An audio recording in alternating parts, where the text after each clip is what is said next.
adjust this up a little bit. All right.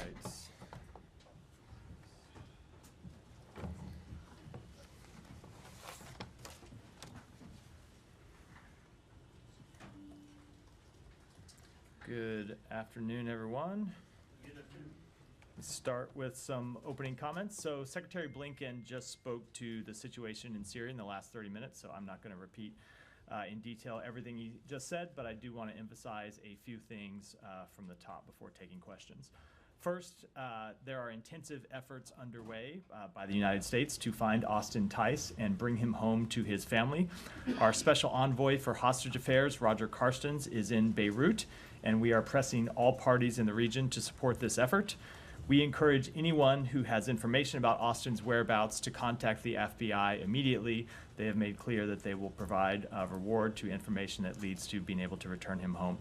As Secretary Blinken has said directly to Austin's family, including in the past few days, we will not rest until he is returned home safely to his loved ones. Second, the United States supports a peaceful transition of power to a representative, accountable Syrian government through an inclusive process led by the people of Syria in the spirit of UN Security Council Resolution 2254. During this transitional period, the Syrian people deserve respect for their human rights and fundamental freedoms, the resumption of key services, and the protection and participation of marginalized populations, including members of minority groups. It was the Assad regime's refusal since 2011 to engage in a credible political process, as well as its reliance on the support of unsavory partners such as Russia, Iran, and groups like Hezbollah for its brutal suppression that led inevitably to its own collapse. It is critical today that the Syrian people be the ones to define the path forward for their country. The United States is committed to working with the Syrian people as they define that path towards a brighter future. Undersecretary of State for Political Affairs John Bass and Assistant Secretary for Near Eastern Affairs Barbara Leaf are in the region now, holding consultations with key partners, and Secretary Blinken will be continuing his conversations with regional players over the coming hours and days, and we will, of course, read out all those conversations as they happen. Finally, the United States will continue to support Syria's neighbors, including Jordan, Lebanon, Iraq, and Israel, should any threats arise from within Syria during this period of transition. We will also maintain our mission against ISIS and protect our forces against any threats. And you have seen the Department of Defense carry out military strikes in support of this mission in the past 2 days. We will not allow ISIS to use this moment to regroup and relaunch terrorist attacks that threaten the interests of the United States. And with that, Matt. Okay, well, it only took 12 years, but I guess Assad's days finally were numbered, actually, right? 4,430 days since the Obama administration first trotted out that I will take your math for it. I'm a spokesman for the Biden administration. Yeah, fair enough. So, in terms of what Roger Carstens is doing in Beirut, what exactly is he doing? So I'm not going to get into the exact details of the conversations he's having, but I'll talk a little bit about what Roger's approach is, and you can probably draw some conclusions from that. So Roger's approach when it comes to returning home Americans who are unjustly detained has always been to really do everything possible to leave no stone unturned, to gather information from wherever he can and press anyone who is willing to take action to get American citizens home. And he is in Beirut to talk with people in the region, to talk with parties in the region, to collect information, and to try to find out where Austin Tice is and get him home as soon as possible. The president has emphasized that as a priority. Secretary Blinken has emphasized it as a priority, and Roger is there to carry out that important work. Okay, and Undersecretary Bass and Assistant Secretary and Barbara, Leaf. They are in Amman today. They were in Doha meeting with partners over the weekend, and today are in Amman. Okay. Sorry. Now, there's been a lot of speculation now that HTS was at the vanguard of this group that there should be or maybe could be some kind of consideration of removing them from the FTO list. And I think that's been roundly denied by a bunch of people. I just want to see if you can put a nail in the coffin on it. So I don't have any immediate actions to announce with respect to any of the sanctions that we have imposed, either the designation on HTS or other sanctions that we have imposed over the past decade plus in Syria. I don't have any announcements to make with respect to those sanctions today. What I will say is all of our sanctions are imposed in response to actions that parties take, and they are designed to be an incentive to different courses of actions. And that is true for organizations, it is true for countries. And so we always want to see groups that we have sanctioned take a different path moving forward. That is true here. As you heard the president say, we have heard some hopeful statements out of HTS. We have heard them saying the right things about inclusion and a political process forward, but ultimately we're going to judge them by their actions, and our policy response will be determined by the actions they take. Okay, so there is no review, quote unquote, specifically to HDS as we're underway right now, as it relates to what happened over the weekend. There is no specific review related to what happened over the weekend. That said, we are always reviewing our sanctions posture with entities based on their actions. So when entities take different actions, of course there can be a change in our sanctions posture, but we have nothing new to announce today. I guess a few follow-ups on that, but actually, could I ask you first about some of the other countries involved there? Russia, of course, is said to have given asylum to the Assad family. But the status of Russian military bases in Syria. Does the U.S. have any information about whether the current authorities in Syria will allow those to continue? And does the U.S. actually have a stance? Is the U.S. comfortable with those remaining there? We don't have any information about the status of those bases and what the incoming Syrian regime may or may not do with respect to them. What I would say is that certainly Russia has a lot to answer for when it comes to the Syrian people. You have seen Russia prop up a brutal regime that has murdered hundreds of thousands of innocent Syrian civilians, that has gassed its own people. You have seen the Russian government launch strikes targeting civilians inside Syria. And now, most recently, you see Russia giving safe haven to the brutal tyrant responsible for those attacks. So they certainly have a lot to answer for with individuals across Syria about their history of supporting Assad and their own pattern of behavior inside Russia. And it would not surprise me at all if people in Syria are asking those questions when it comes to the Russian facilities that remain inside Syria. Now, with respect to the United States position on those facilities, it is ultimately a decision for the Syrian people to make, not for the people of the United States. But I don't think you can look at the influence that Russia has had through those bases inside Syria and determine that they have been anything other than disastrous for the Syrian people over the past 10 to 12 years. Okay, so I mean, I realize obviously it's tough for the U.S. to say that they're not there, but you just said they're disastrous for the Syrian people. I mean, would you be looking, is that one of the, as you said, you're judging them by actions, the new authorities. Is that one of the actions you would be judging them by, what the relationship they keep with We are Russia? going to be judging them by the whole range of their actions, but when we talk about the actions that they're taking, ultimately what we want to see and what we are judging them by are the kinds of ideas that are ideals that are laid out in UN Security Council Resolution 2254. So an inclusive political process moving forward, respect for minority groups, either religious minorities or ethnic minorities inside Syria, an ultimate transition towards elections, the cessation of hostilities. Those are the types of things to which we're referring. Can I just ask you about another neighbor, Israel? Israel has said that, since the first time since the aftermath of the Yom Kippur War has openly gone across the Golan Heights and said it's creating what it calls a temporary buffer zone. How do you feel about this? I mean, the UN has said that it's a violation.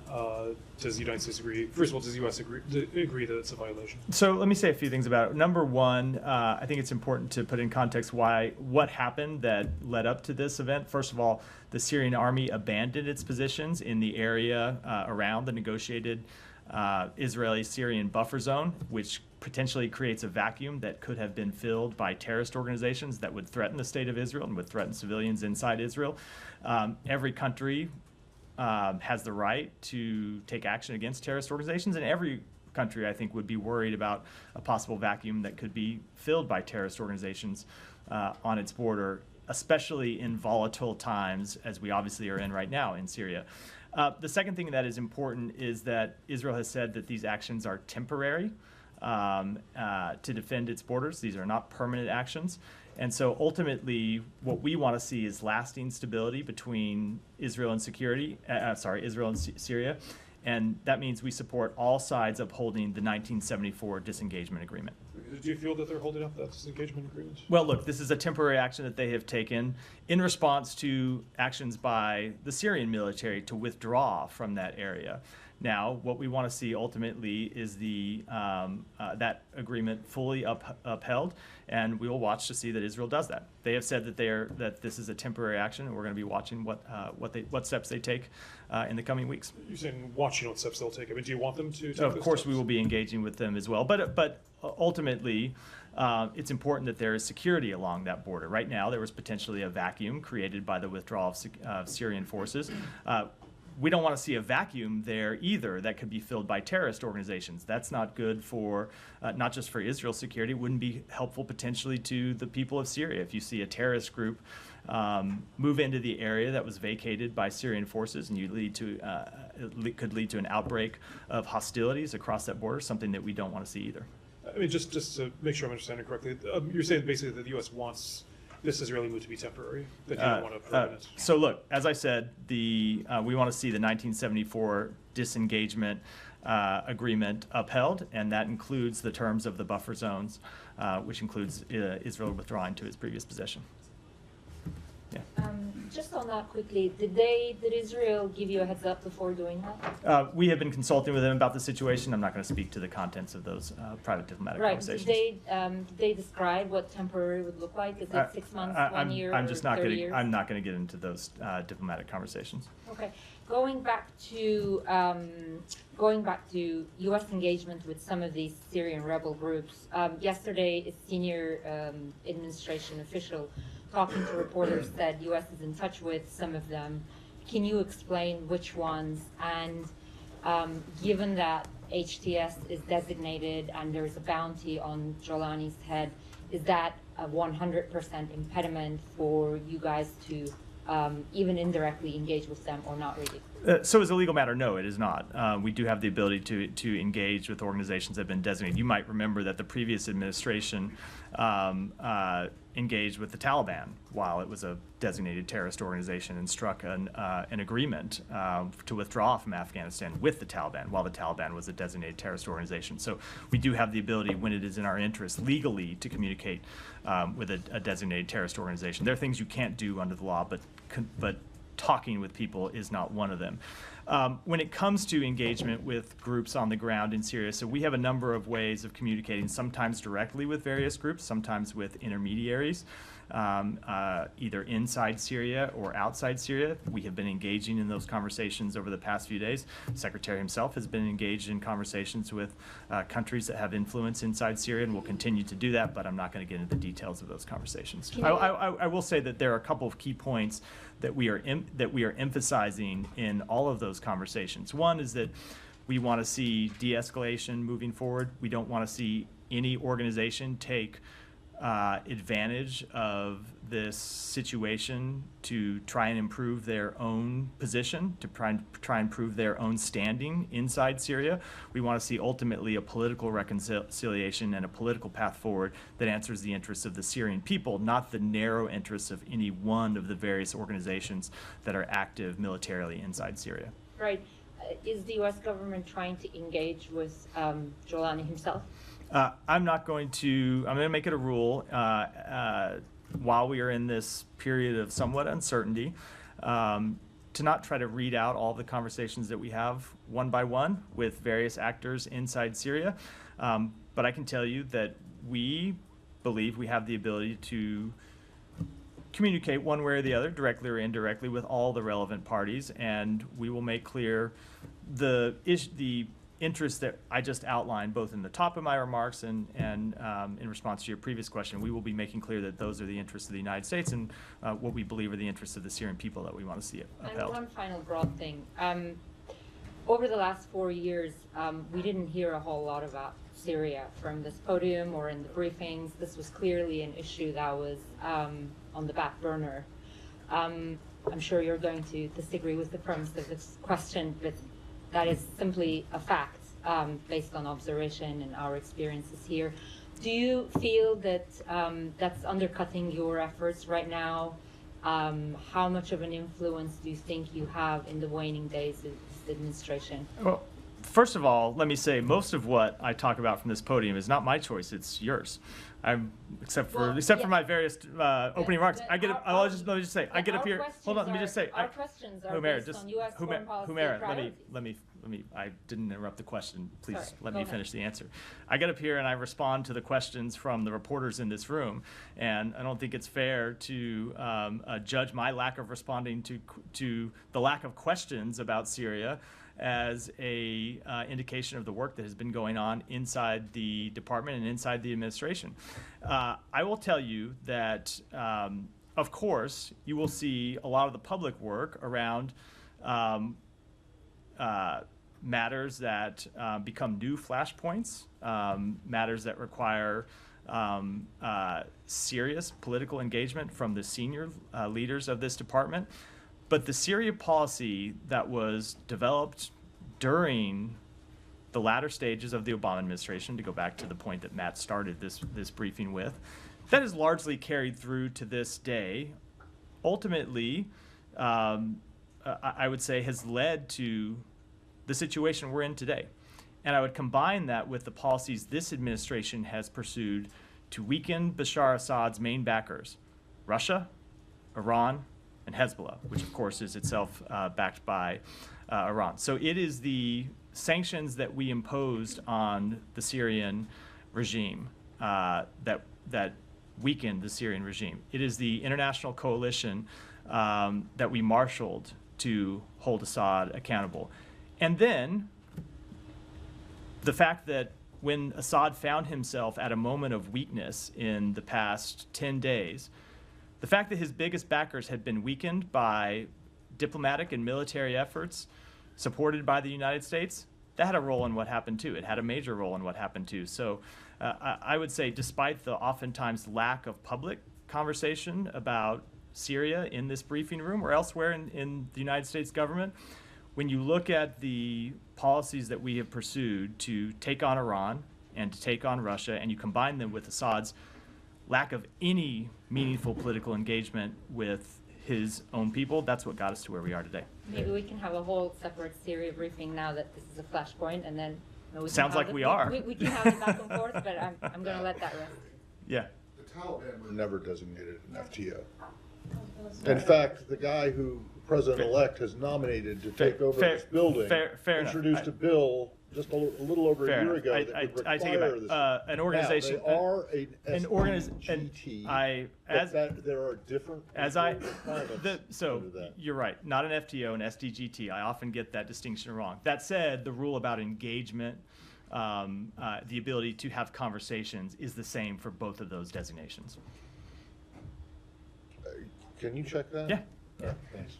It's clear that you have the ability to engage with all these different groups, but you can't say with a bit more clarity whether you intend to or not engage directly with the person who arguably led this operation to depose of Assad? So I just don't think it's productive for me to do that today. We want to have conversations with the key groups inside Syria, either directly or indirectly. It's obvious that HTS is one of them. We want to make clear to them the same points that you have heard the president make publicly. We also want to engage with any organization that might have information about the whereabouts of Austin Tice, so we can try and bring Austin home. But I'm just not going to get into the details of those conversations publicly. I wanted to follow up on Tice. Why wouldn't Carstens go to Beirut now that the border's wide open, people are flowing in? It would seem that he could go right to the source and engage with people who are... Sorry, what did I say? I think you meant Syria, Beirut. Go right in. He's in Beirut. We all misspeak sometimes. Why wouldn't he go across the border into Damascus? I'm not going to talk about what travels Roger may or may not make in the coming days. He's in Beirut today. He's working to get Austin Tice out, and I'll leave it at that for today. Has there been, he went in 2020 and he met with the Syrians, and from what we understand, there was no proof of life offered. Can you say whether or not there has been any kind of proof of life since that 2012 video that was believed to have been manufactured? So I think where I'll leave it, where it's appropriate for me to leave it, and I should back up and say that this is a matter that we discussed directly with Austin's family. Secretary talked to Austin's family on Friday. We assess that he is alive, and we are working to try and get him home. And I think the details that lead us to that conclusion, I think I ought to not speak to publicly. And just last thing, they did say on Friday that they have a new source, they have new information that he's alive and being treated well. Is there anything new as far as you understand it? I'm just going to leave it with my previous answer, which is we have reason to believe that he is alive. We are working to bring him home. And when it comes to the details that lead us to believe that, we ought to keep those discussions private with his family, not air them publicly here, I think. Thank you, Matt. You talked about Austin Tice. Are there any circumstances in which the U.S. would send a team in, regardless of American detainees, to assist with helping any of the prisoners come out of Assad's prisons? There's lots of reports about how they're not able to access a lot of the cells in some of these prisons, that some of these prisons' locations are secret. Is there a scenario where the U.S. could help with that at all? I just don't want to get into hypotheticals. Obviously, we want to see those who have been unjustly detained, not just Austin Tice, but Syrians who have been unjustly detained for their political views. It is important that they be released, but I don't want to get into hypotheticals about what, if any, assistance the U.S. might offer at this stage. And one on Israel, there's been reports that they've been striking suspected chemical weapons sites within Syria. What's the U.S. stance on that? Look, we believe it is important that the chemical weapons stockpiles that we know the Assad regime was maintaining be locked down and that they be destroyed. And we will continue to work with our partners in the region to that effect, and we will continue to make clear to the incoming government, the incoming regime, that is important. Now, look, we have seen the public statements from HTS that they do not want to use chemical weapons. They have no interest in using chemical weapons. That's a productive statement, but we want to see those chemical weapons stockpiles secured, and we want to see them ultimately destroyed. Said. I want to move to Gaza. Why don't we stay on Syria, and then Tom, go ahead. Did the administration foresee the fall of Assad? We didn't directly see the fall of Assad, but we certainly saw that his regime was incredibly weak. We saw, look, that's what I said a minute ago. We have been very clear going back to 2014 that the path forward was through the implementation of UN Security Council Resolution 2254. And the most relevant portion of that Security Council resolution for this question is for Assad to do something to engage with his own public, his own people, about a political path forward. And we saw him do nothing. We saw him not only do nothing, but to continue to brutally oppress his people. And so when you have a dictator who engages in that type of behavior, their regime is going to be weak. It's going to be brittle. And that's true not just for Assad, it is true for other authoritarian regimes around the world. And so you take that and you combine it with the weakening of Russia's military capabilities and the weakening of Iran's military capabilities and Hezbollah's military capabilities, ultimately, which we played a part in, that gets you to where we are today. But now, it's not to say we foresaw the launch of an offensive 10 or so days ago, but we certainly saw how weak the Assad regime was. And I will note, it was about a year ago, or a year or so ago, that we had a conversation in here about other countries in the region readmitting Syria to the Arab League. And what you heard me say at the time is the position of the United States is Assad has done none of the things that the international community collectively asked him to do.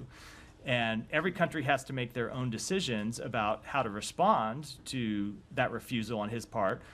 But we, the United States, decided that we were not ready to restore relations with him as usual. We were not ready to lift the sanctions on him. We were not ready to lift the pressure on him because we had seen him take none of those steps. And I think it's the combination of his refusal to engage with his own public and the pressure that we and other countries around the world put on him that ultimately got us to where we are today.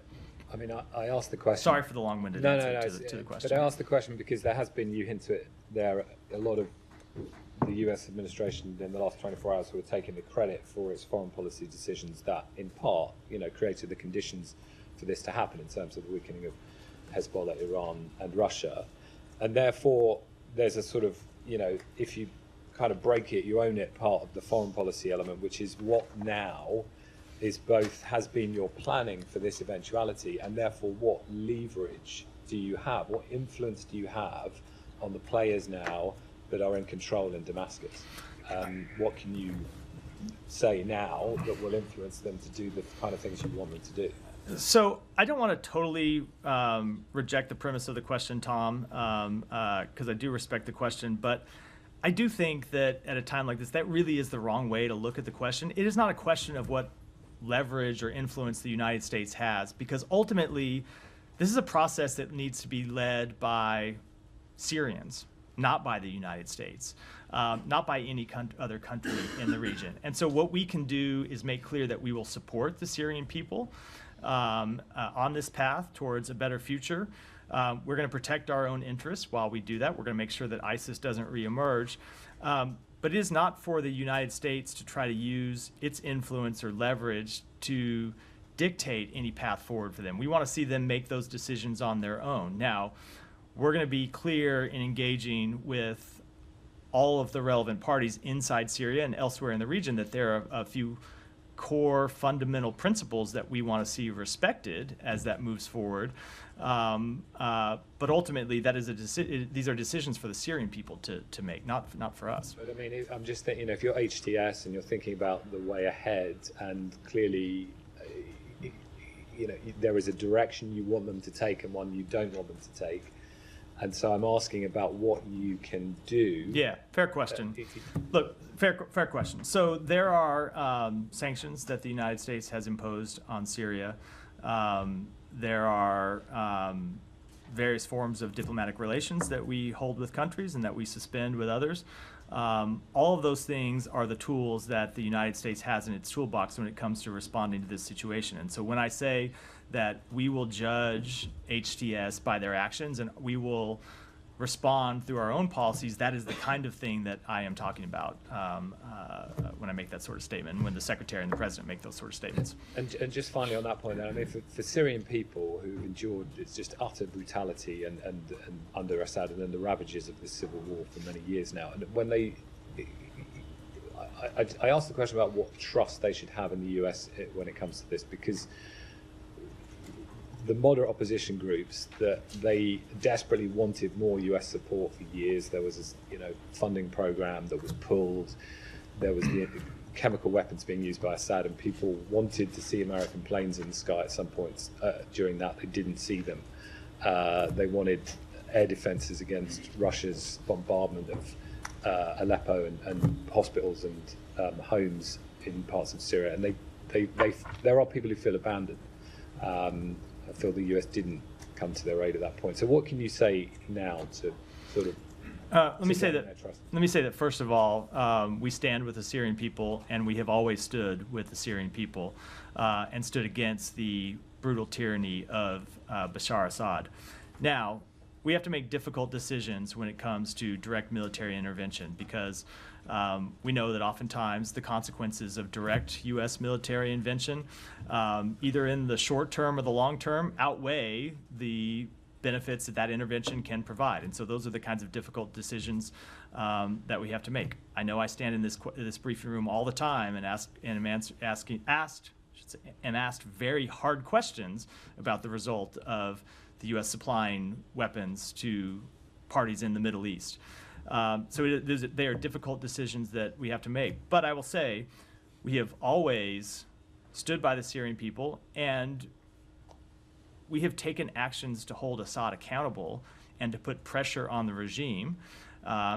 And it is those actions in combination with some of the other factors I've gone through today that ultimately led to the events of the past 48, 72 hours. Yeah, Nadia. Thank you. I have a follow-up and a couple of questions.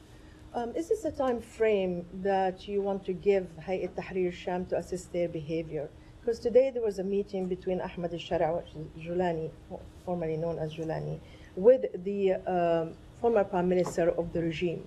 They're securing the central bank, they're doing certain things for the people of Syria. Because if we're talking about weeks or months, that will take us to the next administration. So it will be really under this administration to assist them, to take them out, or to keep them on the list. So I can't give you a time frame today. I do think we all ought to take a beat and just recognize that we are not even 48 hours now since the Assad regime fell. So we are in the very early days of seeing what's going to happen next and seeing what actions are taken by HTS and other parties inside Syria. So we're going to make ongoing assessments based on their actions, and we will respond based on those actions, but I can't give you any kind of timetable for how that will unfold going forward. Okay, the president said yesterday that the Assad regime, or Assad himself, should be held accountable. Will you support his application to stand in front of the ICC as a war criminal who committed crimes against humanity? So we support the work of the ICC. I know that obviously we have disagreed with their hold on. I'm gonna let me address it. You support the work of the ICC We do until they do something so about it. we have had a long. Let me just answer the question. You know what, Matt? Let me answer the question, because I was addressing that before you interrupted me. We obviously have had a jurisdictional dispute with them as it relates to cases against Israel. That is a long-standing jurisdictional dispute. But that said, we have also made clear that we support broadly their work, and we have supported their work in other cases, despite our jurisdictional dispute when it comes to Israel. But that said, when it comes to Assad, I suspect that before you ever get to the ICC, the people of Syria are probably going to want him to return home and stand judgment for his crimes in Syria. He's not going to return home. I mean, these are Russians under the Russians' protection. I doubt that he's going to. I mean, if he's not going to return home from Russia, I doubt he's going to transfer himself to The Hague, leaving Russian protection But either. there would be My point being, should he ever decide he's willing to face accountability, or should the Russians decide that they don't want to continue to harbor a war criminal, there may be a whole range of people in line to hold him accountable for his actions. Okay, I'm going to ask you about the Caesar Act, but do you think that the U.S. is undermining the trust of the international community in organizations like the ICC and ICJ by making an exception for Israel when trying to convince us that Assad and the like of Assad should be brought in front of the So again, I think it takes too narrow a view of the ways in which he could be held accountable for his crimes by just focusing on the ICC. Because I do suspect that whatever comes out of the wake of the past 48 hours, you will see a demand by the Syrian people that he return to Syria and face justice for his crimes, and that would be the court of first jurisdiction before you even get to the ICC. Okay, so that's true. But when it comes to the overall question, I know we have a disagreement with other countries around the world, but this has been a long-standing, good faith disagreement about where the ICC has jurisdiction and where it does not, based on the fact that there is no recognized Palestinian state.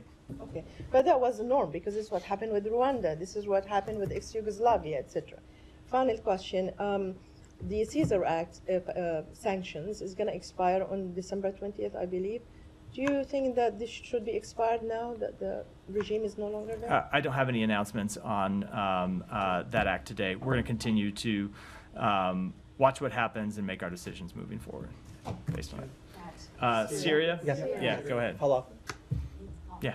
Yeah, can you talk about the U.S. alliance with Kurdish forces in Syria, and how does the U.S. support for SDF look like after the fall of the Assad regime? There has been no change in our posture with respect to support for the SDF. They continue to be a vital partner in the fight against ISIS, and they will continue to be so. So how about the U.S. military troops deployment in Syria. Is that fair to say there's no change? So there has been no change with respect to anything forward-looking. I'll defer to my colleagues at the Pentagon for that question. On that, and I'm not asking you to get to give a prediction or not, but has anyone checked in on the status of the embassy? Are the checks oh, yeah. still your protecting power? So- it's been a long time since we talked about So this. the checks still a couple things with respect to that question. The Czechs are, or maybe were still our protecting power, but the Czechs have left their embassy in Damascus. there? You're gonna So there's protecting power so- for the protecting power. Yeah, that is beyond my grasp, unfortunately.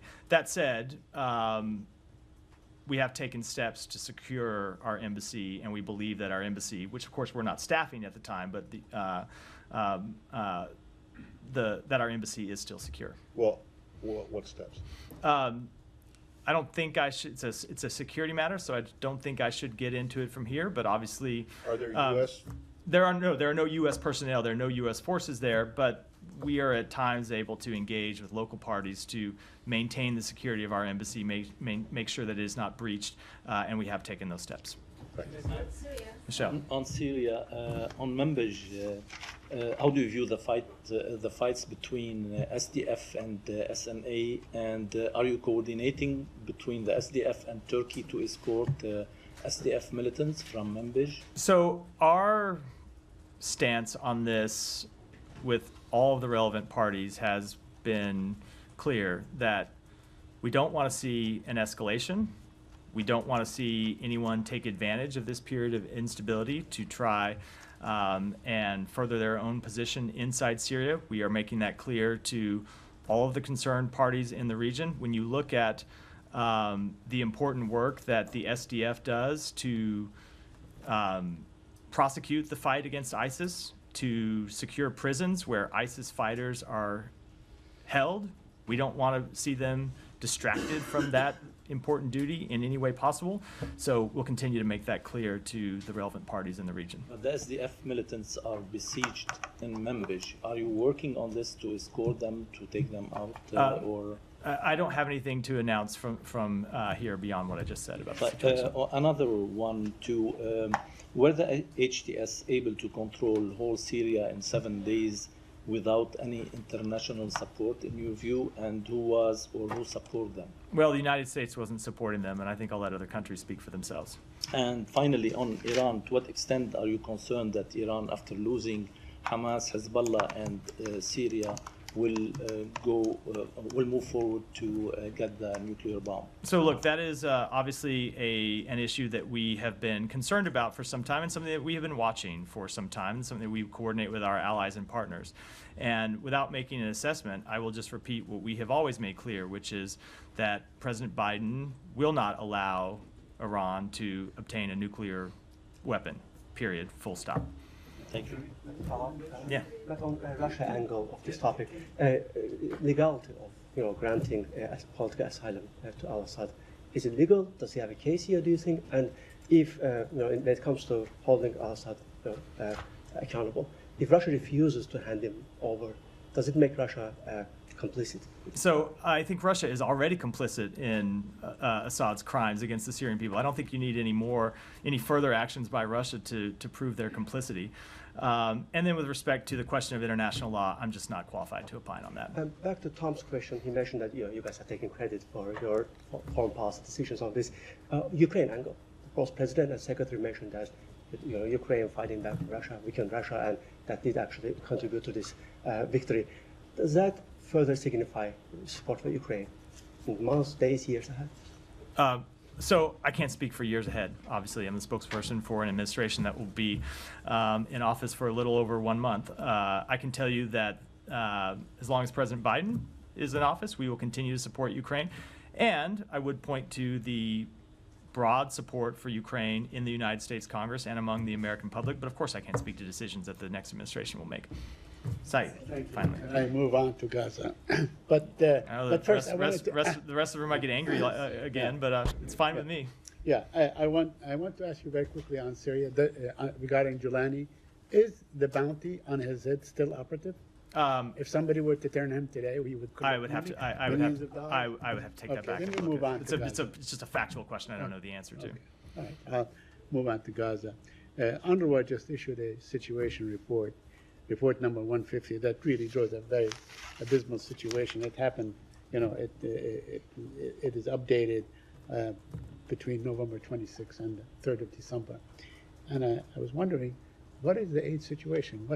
Since the 12th of November, when the United States said that Israel was allowing some aid in, can you update us in figures and terms and so on? What is happening with aid to Gaza? With respect to actual figures, I'll have to go back and take that back and get you, but I can speak to the broad pattern. So we did, after the Secretary and Secretary Austin sent that letter, we did see Israel take a number of steps. Now, the actual delivery of aid inside Gaza continues to be incredibly challenging because of the security situation there. The primary impediment continues to be the looting of convoys that try to deliver the aid that makes it to Gaza, actually to that last mile, so it can be distributed to people.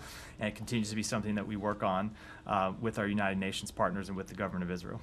So, can you update us on what effort have you taken to ensure that whatever level you want to see going into Gaza, what measures have you taken in the last week, the last 2 weeks, the last 3 weeks? So I can tell you that Secretary Blinken met with the foreign minister of Israel in Malta on Thursday of last week and made very clear to him that though Israel has taken important steps to improve the humanitarian situation, they continue to need to do more. We want to see more provision of aid to the Palestinian people, and we want to see that aid get distributed everywhere inside Gaza. Mm-hmm. Let me ask you a couple more questions. On UNRWA, is there any likelihood that this president, before he departs office, could take any kind of emergency measure to, let's say, reinfuse aid to UNRWA? So we don't have the ability under the law to do that. I think, as you know, the Congress barred the provision of humanitarian assistance to UNRWA, and we are bound by that law. It extends through till March 25th of next year, which is, of course, past the president's time in office. But I will say that despite that ban on funding to UNRWA, the United States is programming nearly $1.2 billion in humanitarian assistance to assist Palestinian refugees and others in Gaza, West Bank, and neighboring countries through other UN organizations. And a couple more questions. A U.S. Senator, Senator Tom Cotton, introduced a bill last week in the Senate, I guess, to ban the use of the term West Bank and revert to Judea and Samaria. Do you have any comment on that? I don't have any comment on the legislation, but we will continue to refer to the West Bank as the West Bank because that's what it is. Okay. Now, finally, I know that we spoke last week with Bedant about the Amnesty International report, and you refused to acknowledge that what Israel is doing is basically genocide in Gaza. You're saying that it did not rise to the level of genocide and so on. I mean, I don't know what is what is the threshold for destruction and killing and so on that would qualify for genocide? But let me bring your attention to a historian, an Israeli historian, had documented, voluminous documents and so on, that basically says that Israel had the intent and carried out those genocidal intents. So we have seen that report. As you know, we have not concurred with past findings regarding genocide, and we don't, again, with this report. We do remain deeply concerned by the reports of civilian harm in this conflict, and we continue to emphasize that all parties must comply with international humanitarian law. Yeah. Thanks so much, Matt. Also, regarding the Israel strikes on Damascus, you mentioned the importance of destroying chemical weapons stockpiles, but is the U.S. certain that is Israel actually really targeting the chemical weapons? I don't nothing have, else? Because sorry. there were some reports saying that Israel, in the buildings Israel targeted in Damascus was Assad's intelligence office, for instance. Is the U.S. aware of this? I don't have any assessment of their strikes. They'll have to speak to them. And one more on this. Regional countries such as Egypt, Jordan, and Qatar condemned Israel's seizure of Golan Heights. Actually, we just had a fragile ceasefire agreement recently in Lebanon. And are you not concerned about Israel's actions like occupation of Golan Heights and recent attacks on Damascus which regional countries also perceive as a provocation? So I already spoke to the situation on the board. I don't have any further comment on that. But of course, if you look at what we are trying to achieve here, we are trying to achieve de-escalation and stability. And we do. I know, but I'm just saying, ultimately, we believe it is in the interests of all the countries in the region, including Israel, that you have stability in Syria, stability in Lebanon, that will help produce stability in the broader region, and that is what we are trying to accomplish and what we try to encourage all these parties when discussing their actions with them. Yeah. Thank you, Matt. I'll come to you next, Eva. Yeah, on Manbij and also SDF. As you mentioned that the SDF is a vital partner in fighting against ISIS, but this partner, the US partner in the region, are distracted because of the Syrian National Army attacks in Manbij and Kobane. Even as we are speaking, there are reports about attacks in Kamishlo.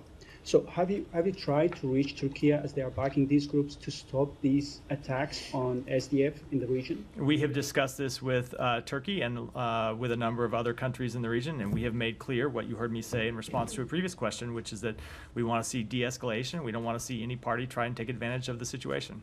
And there are a number of US senators, including Senator Chris Van Hollen and also Senator Lindsey Graham. They said that the US should not guard down, and also they should not guard down. They should not rest, and they should support the Kurds in fighting against ISIS and also protect them from the attacks from other groups. So, are you calling stop these attacks from Syrian National Army? As I just said, we want to see a de-escalation across the board. Hiba, go ahead.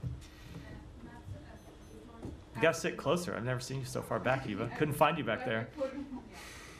Just to follow up on Humaira's question, because I want to, usually I don't like to do that, but I want to argue with something when you are trying to take a little bit of credit regarding what happened in Syria. I mean, for 4 years, before the secretary, before becoming the Secretary of State, he said you will address this crisis when you are back in power. But the thing is, for 4 years, nothing changed. And also 2 weeks ago, you were a little bit open to engage again with Assad. We know that there was negotiations. Some regional partners reached out to you to maybe ease the sanctions. Nothing led to that. But when you say that your policies led to this moment, is it accurate, Matt? First of all, it a little bit puts words in my mouth to say that's what I claimed. I said our policies in combination with decisions by Assad himself not to engage in the political process that was outlined in United Nations Security Council Resolution 2254. That's the primary driver of all of this, is the dissatisfaction of the Syrian public, which is driven by Assad's actions. But that said, absolutely, the international pressure that the United States put on Assad, and critically, the weakening of his biggest backers, which we were the primary, in many cases, force behind, also had an impact. So yes, of course, it did play a role. I think there I want to follow up. I felt like I forgot part of the question, but maybe not. No. Maybe I answered it all. The second question is, yesterday in a briefing, a senior U.S. Official said that Assad asked Hezbollah for help, for support in Syria, and they didn't step up. In your assessment, they didn't step up because they were degraded or because the Iranian didn't want to help?